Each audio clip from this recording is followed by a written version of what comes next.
Hello everyone, I'm Madalina from ANW Real Estate, and today I will break down for you the real step-by-step process of buying properties in Dubai.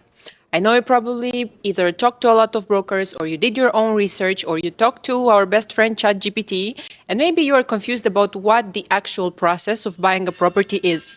So today I will go through both buying off-plan and secondary. Let's go.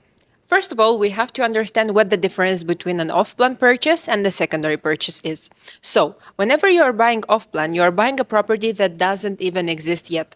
It has either just been launched or it's in the construction stage, and you're buying it directly from the developer.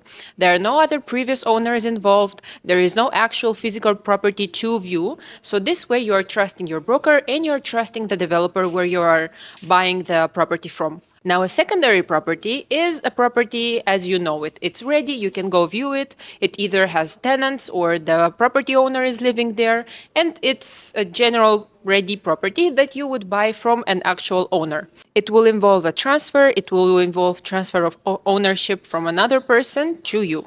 So, first, the off-plan purchase process. First of all, you have to choose the project. How do you choose a project? You have to work with a trusted and knowledgeable broker.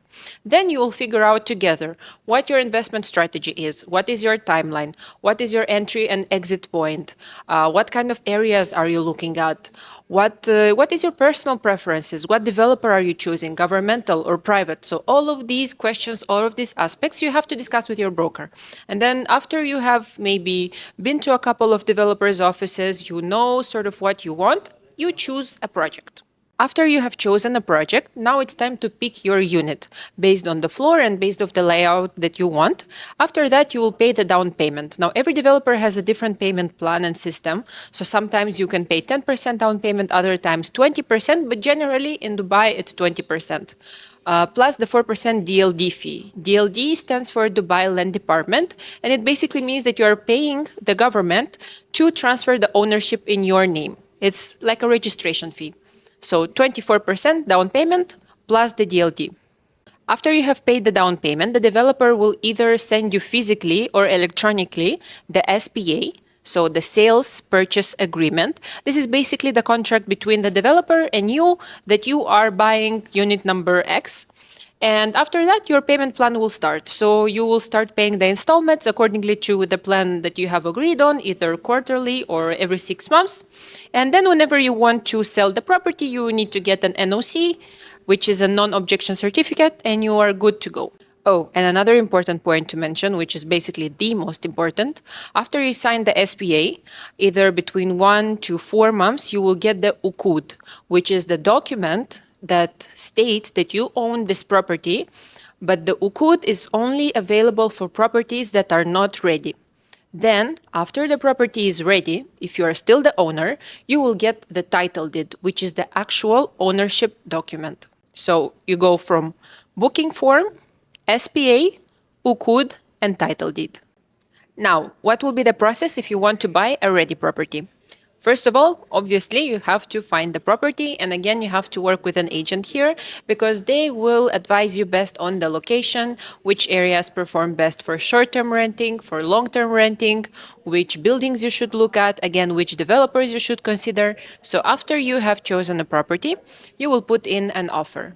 Any official offer should be backed by a 10% security deposit check written in the name of the real estate agency, because this check will not be cashed, it will not be given to the seller, it will be held with the agency for the entire duration of the process until the transfer. So first, as I said, put in an offer with a 10% deposit check. Then you will sign the contract B as a buyer, and the contract A will be signed with the seller.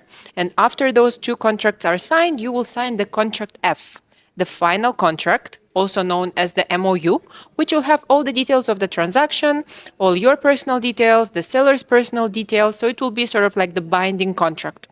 After that, the seller will need a couple of days to get the NOC, and then you can schedule the day to go to the trustee office to make the actual transfer. So let's say now you are inside the trustee office. Both parties are there, the buyer and the seller, as well as the agent who is managing the transaction. Let's see what fees you will have to pay as a buyer. So there is 580 dirhams fee for the transaction, 4,200 dirhams added to those 580 for the trustee office fees, the 4% DLD, which we covered earlier for the transfer of ownership, and the 2% agency commission. So total you will have 6% plus 4,200 plus 580. After you have done all the transfer, you paid the entire amount of the property, or you have a mortgage, depending on what the case is, you can walk out of the trustee office as the new owner of the property, because the new title deed, the new document of ownership, is issued instantly. So you will walk out with a new property under your name.